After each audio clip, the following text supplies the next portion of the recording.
Hi friends, welcome back to Shalini's fantasy. Friends, ಇವತ್ತು ನಾನು ನನ್ನ ವಿಡಿಯೋದಲ್ಲಿ ಡ್ರೈ ಫ್ರೂಟ್ಸ್ ಲಾಡು ಮಾಡೋದನ್ನು ನಿಮ್ಮ ಜೊತೆ ಶೇರ್ ಮಾಡ್ಕೊಳ್ತಾ ಇದ್ದೀನಿ. ತುಂಬ ಕ್ವಿಕ್ಕಾಗಿ ಈಸಿಯಾಗಿ ಮಾಡುವಂತಹ ಡ್ರೈ ಫ್ರೂಟ್ಸ್ ಲಾಡು. ಇಲ್ಲಿ ನಾನು ಗೋಡಂಬಿ, ಪಿಸ್ತಾ, ಕುಂಬಳಕಾಯಿ ಬೀಜ ಅಥವಾ ಪಂಪ್ಕಿನ್ ಸೀಡ್ಸ್ ಜೊತೆಗೆ 1-2 ಸ್ಪೂನ್ನಷ್ಟು ಗಸಗಸೆ, ತುಪ್ಪ, ತುರಿದಿಟ್ಟಿರ್ತಕ್ಕಂತಹ ಬೆಲ್ಲ ಮತ್ತು ತುರಿದಿಟ್ಟಿರ್ತಕ್ಕಂತಹ ಒಣಕೊಬ್ಬರಿ ಜೊತೆಗೆ ಉತ್ತುತ್ತಿ ಮತ್ತು ಡೇಟ್ಸ್ನ ತೊಗೊಂಡಿದ್ದೀನಿ. ಇಲ್ಲಿ ನಾನು ಪೂರ್ತಿ ಬೌಲೆಲ್ಲನೂ ಡೇಟ್ಸ್ ತೊಗೊಂಡಿಲ್ಲ. ಉತ್ತುತ್ತಿ ಹಾಕೋದ್ರಿಂದ ತುಂಬ ಟೇಸ್ಟ್ ಆಗುತ್ತೆ, ಅಲ್ಲದೆ ಕ್ರಿಸ್ಪಿ ಥರ ಅನಿಸುತ್ತೆ ಉಂಡೆ ಅಂದ್ಬಿಟ್ಟು ನಾನು ಉತ್ತುತ್ತಿನ ತೊಗೊಂಡಿದ್ದೀನಿ. ಇಲ್ಲಿ ಮೊದಲಿಗೆ ನಾನು ತುಪ್ಪನ ಹಾಕ್ಕೊಳ್ತಾ ಇದ್ದೀನಿ ಬಾಣಲಿಗೆ. ಈಗ ನಾನು ಏನು ಡ್ರೈ ಫ್ರೂಟ್ಸ್ ತೊಗೊಂಡಿದ್ದೀನಲ್ವ ಅದೆಲ್ಲನೂ ತುಪ್ಪದಲ್ಲಿ 1-2 ನಿಮಿಷಗಳ ಕಾಲ ಚೆನ್ನಾಗಿ ಫ್ರೈ ಮಾಡ್ಕೋಬೇಕಾಗುತ್ತೆ. ಅಲ್ಲದೆ ಇದೇನಪ್ಪ ಡ್ರೈ ಫ್ರೂಟ್ಸು, ಬಾದಾಮಿ ಇಲ್ಲ, ದ್ರಾಕ್ಷಿ ಇಲ್ಲ, ಮತ್ತು ಕೆಲವೊಂದಿಷ್ಟು ವಾಲ್ನಟ್ಸ್ಗಳು ಅದೆಲ್ಲ ಏನೂ ಇಲ್ಲ ಅಂತ ಅಂದ್ಕೋಬೋದು. ಬಟ್ ನಮ್ಮ ಮನೇಲಿ ನನ್ನ ಮಕ್ಕಳಿಗೆ, ನಮ್ಮ ಹಸ್ಬೆಂಡ್ಗೆ ಯಾವ್ದು ಇಷ್ಟ ಆಗುತ್ತೋ ಡ್ರೈ ಫ್ರೂಟ್ಸು ಅದನ್ನು ಮಾತ್ರ ಯೂಸ್ ಮಾಡಿಬಿಟ್ಟು ಮಾಡ್ಕೊಳ್ತಾ ಇದ್ದೀನಿ. ಬೇಕು ಅಂದರೆ ಎಕ್ಸ್ಟ್ರಾ ಏನೇನು ಇರುತ್ತಲ್ವ, ಬಾದಾಮ್ ಆಗಲಿ ಅಥವಾ ವಾಲ್ನಟ್ಸು, ಅಲ್ಲದೆ ಡ್ರೈ ಅಂಜೂರ ಇದೆಲ್ಲನೂ ಹಾಕಿ ಮಾಡ್ಬೋದು. ಬಟ್ ನಮ್ಮ ಮನೆಯಲ್ಲಿ ಕೆಲವೊಂದಿಷ್ಟು ಡ್ರೈ ಫ್ರೂಟ್ಸ್ಗಳನ್ನ ತಿನ್ನೋದೇ ಇರೋ ಕಾರಣ, ಇಷ್ಟಪಡದೇ ಇರೋ ಕಾರಣ ನನಗೆ ಯಾವ್ದು ಬೇಕೋ ಅದನ್ನು ಮಾತ್ರ ಹಾಕಿ ಇಲ್ಲಿ ಡ್ರೈ ಫ್ರೂಟ್ಸ್ ಲಾಡನ್ನ ಮಾಡ್ತಾಯಿದ್ದೀನಿ.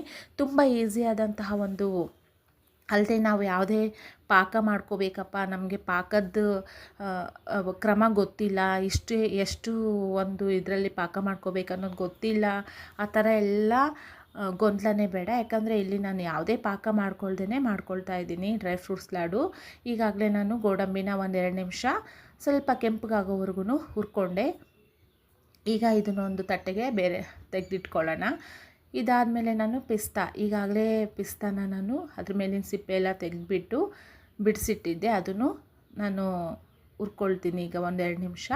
ಸ್ವಲ್ಪ ಹುರ್ಕೊಳ್ಳೋದ್ರಿಂದ ತುಂಬ ಚೆನ್ನಾಗಾಗುತ್ತೆ ಉಂಡೆಗಳು ಅಂತೇಳಿ ಮಾಡ್ತಾಯಿದ್ದೀನಿ. ಈಗ ಎಲ್ಲನೂ ನಾನಿಲ್ಲಿ ಒಂದು 200 ಗ್ರಾಮ್ನಷ್ಟು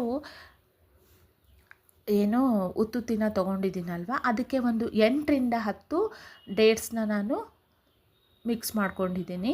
ಈಗ ಇಲ್ಲಿ ಗೋಡಂಬಿ ಮತ್ತು ಪಿಸ್ತಾನ 1 ಬಟ್ಲದಷ್ಟು ತೊಗೊಂಡಿದ್ದೀನಿ. ಜೊತೆಗೆ 1-2 ಸ್ಪೂನ್ನಷ್ಟು ಪಂಪ್ಕಿನ್ ಸೀಡು, 1-2 ಸ್ಪೂನಷ್ಟು ಗಸಗಸೆ, ಇಷ್ಟನ್ನು ತೊಗೊಂಡಿದ್ದೀನಿ.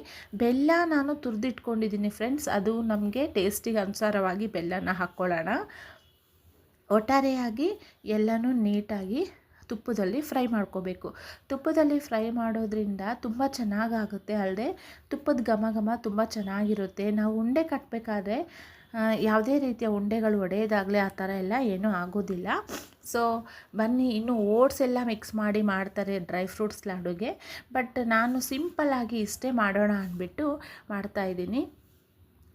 ಈಗ ನಾನು ಎಲ್ಲ ಡ್ರೈ ಫ್ರೂಟ್ಸ್ಗಳನ್ನ ತುಪ್ಪದಲ್ಲಿ ಹುರ್ಕೊಂಡಿದ್ದಾಯಿತು. ಈಗ ನಾನು ಉತ್ತುತ್ತಿ ಮತ್ತು ಡೇಟ್ಸ್ನ ಚೆನ್ನಾಗಿ ಫ್ರೈ ಮಾಡ್ಕೊಳ್ತಾ ಇದ್ದೀನಿ. ನಾನು ಉತ್ತುತ್ತಿ ಆಗಲಿ ಡೇಟ್ಸ್ ಆಗಲಿ ಅದ್ರ ಬೀಜನೆಲ್ಲ ತೆಗೆದ್ಬಿಟ್ಟು ಚಿಕ್ಕದಾಗಿ ಕಟ್ ಮಾಡಿ ಇಟ್ಕೊಂಡಿದ್ದೆ. ಈಗ ಇದನ್ನು ಸ್ವಲ್ಪ ಚೆನ್ನಾಗಿ ರೋಸ್ಟ್ ಥರ ಆಯಿತು. ಇನ್ನು ಇದನ್ನು ತೆಗೆದಿಟ್ಕೊಳ್ಳೋಣ. ಕೊನೆಗೆ ನಾನು ಒಣಕೊಬ್ಬರಿ ತುರಿದಿಟ್ಟಿದ್ನಲ್ವ, 1 ಬಟ್ಲದಷ್ಟು ಒಣಕೊಬ್ಬರಿನ ನಾನು ತುರಿದಿಟ್ಕೊಂಡಿದ್ದೀನಿ. ಈಗ ಇದನ್ನೊಂದು ಬೇರೆ ಒಂದು ಪ್ಲೇಟ್ಗೆ ಹಾಕಿಬಿಟ್ಟು ಕೊನೆಯಲ್ಲಿ ಗಸಗಸೆನ ನಾವು ಹುರ್ಕೊಳ್ಳೋಣ. ಇನ್ನು ಇಲ್ಲಿ ನಮಗೆ ಡ್ರೈ ಫ್ರೂಟ್ಸು ಯಾವಾಗಲೂ ಹಾಗೆ ತಿನ್ನೋದಕ್ಕಿಂತ ಈ ರೀತಿ ಏನಾದರೂ ಮಾಡ್ಕೊಂಡು ತಿಂದರೆ ತುಂಬಾ ಟೇಸ್ಟಿಯಾಗಿರುತ್ತೆ, ಅಲ್ಲದೆ ಡಿಫ್ರೆಂಟ್ ಆದ ಟೇಸ್ಟ್ ಕೊಡುತ್ತೆ ಅಂತ ಹೇಳ್ಬೋದು. ಯಾವಾಗಲೂ ಬರೀ ಡ್ರೈ ಫ್ರೂಟ್ಸ್ ತಿನ್ನೋದು ಆ ಥರ ಅಲ್ಲದೆ ಕೆಲವೊಂದು ಸಾರಿ ಮಕ್ಕಳು ತಿನ್ನೋದಕ್ಕೆ ಇಷ್ಟಪಡೋದಿಲ್ಲ. ಆಗಿದ್ದಾಗ ಈ ಥರ ಏನಾದರೂ ಬಿಸ್ಕೆಟ್ಸು ಅಥವಾ ಈ ಥರ ಲಾಡುಗಳನ್ನೂ ಮಾಡಿಕೊಟ್ರೆ ತುಂಬ ಇಷ್ಟಪಟ್ಟು ಮಕ್ಕಳು ತಿಂತಾರೆ. ಹಾಗಾಗಿ ನಾನು ಮಾಡ್ತಾಯಿದ್ದೀನಿ.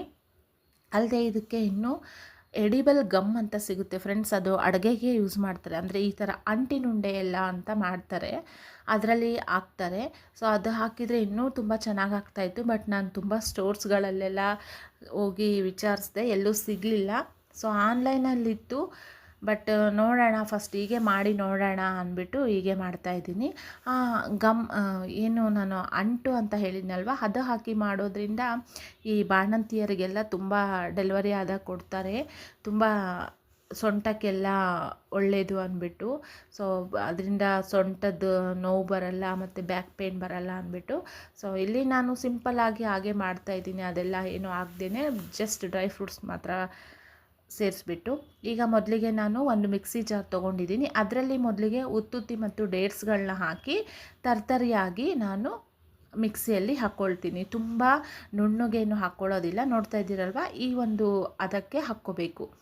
ಈ ರೀತಿ ತುಂಬ ಪುಡಿ ಮಾಡಿದರೆ ಏನಾಗುತ್ತೆ, ನೈಸಾಗಿ ಮಾಡಿದರೆ ನಮಗೆ ತಿನ್ನೋದಕ್ಕೆ ಇಷ್ಟ ಆಗೋದಿಲ್ಲ, ಅಲ್ಲದೆ ಏನೋ ಒಂಥರ ಪೌಡರ್ ಥರ ತಿಂದಂಗೆ ಆಗುತ್ತೆ.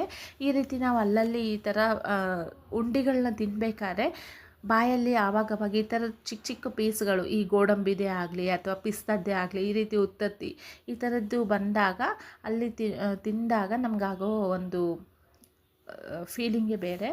ಸೊ ಈಗ ನಾನು ಇಲ್ಲಿ ಕೊಬ್ಬರಿ ತೊಗೊಂಡು ಕೊಬ್ಬರಿನೂ ನಾನು ಮಿಕ್ಸಿಯಲ್ಲಿ ಹಾಕ್ಕೊಂಡು 1-2 ಸ್ಪೂನಷ್ಟು ಕೊಬ್ಬರಿನ ಹಾಗೆ ಇಡ್ತಾಯಿದ್ದೀನಿ, ಅದನ್ನು ಹಾಗೆ ಡೈರೆಕ್ಟಾಗಿ ಹಾಕ್ಕೊಳ್ಳೋಣ ಅಂತ.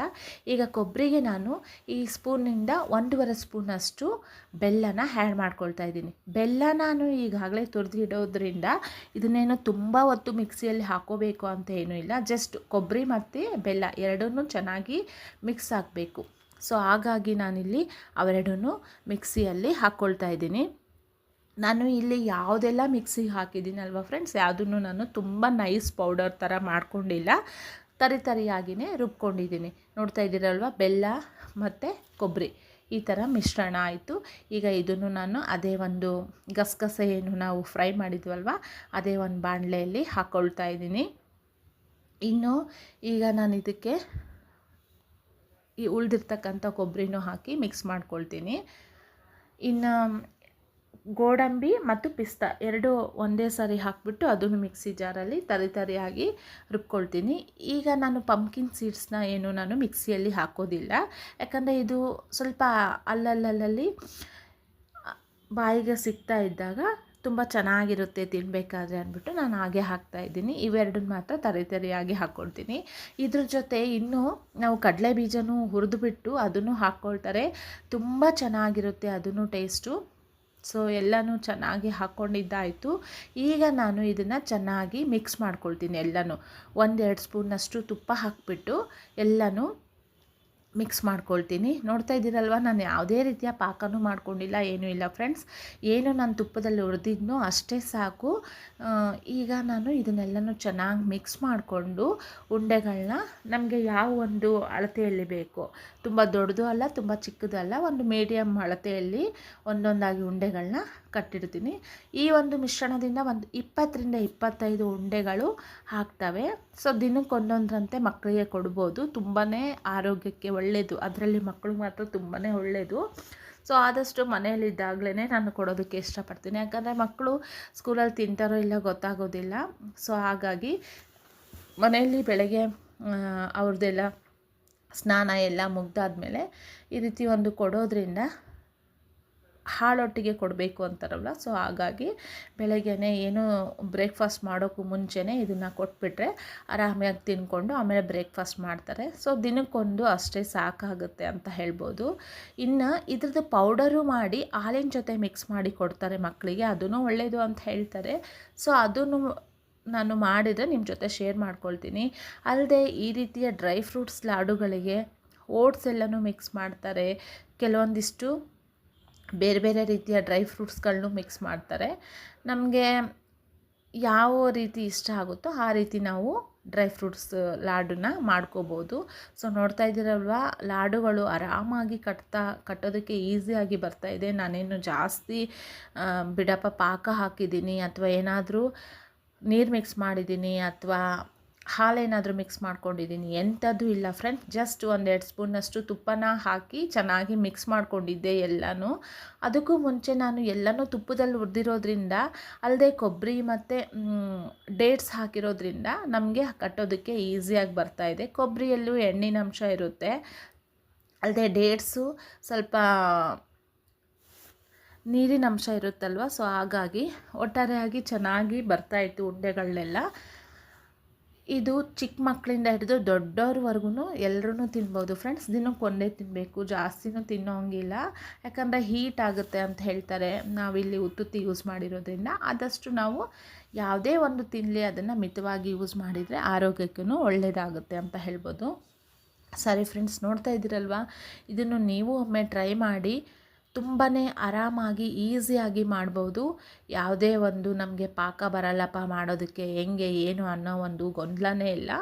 ಎಷ್ಟು ನಿಧಾನವಾಗಿ ಸುಲಭವಾಗಿ ಆರಾಮಾಗಿ ಮಾಡ್ಕೋಬೋದು. ಯಾರಿಗೆ ಗೊತ್ತಿಲ್ಲ ನಮಗೆ ಡ್ರೈ ಫ್ರೂಟ್ಸ್ ಲಡ್ಡು ಮಾಡೋದು ಅನ್ನೋರು ಆರಾಮಾಗಿ ಮಾಡ್ಕೋಬೋದು. ಈ ರೀತಿಯಾಗಿತ್ತು. ಈ ವಿಡಿಯೋ ಇಷ್ಟ ಆದರೆ ಲೈಕ್ ಮಾಡಿ, ಶೇರ್ ಮಾಡಿ, ಕಮೆಂಟ್ ಮಾಡಿ. ಮತ್ತೆ ಮುಂದಿನ ಒಂದು ವಿಡಿಯೋದೊಂದಿಗೆ ಸಿಗ್ತೀನಿ. ನೋಡ್ತಾ ಇದ್ದೀರಲ್ವ ಲಾಡು ಎಷ್ಟು ಚೆನ್ನಾಗಿ ಬಂದಿದೆ. ವಿಡಿಯೋ ಇಷ್ಟ ಆದಲ್ಲಿ ಲೈಕ್ ಮಾಡಿ ಫ್ರೆಂಡ್ಸ್. ಕಮೆಂಟ್ ಮಾಡಿ ವಿಡಿಯೋ ಹೇಗೆ ಅನ್ನಿಸ್ತು ಅನ್ನೋದನ್ನು. Thank you for watching friends.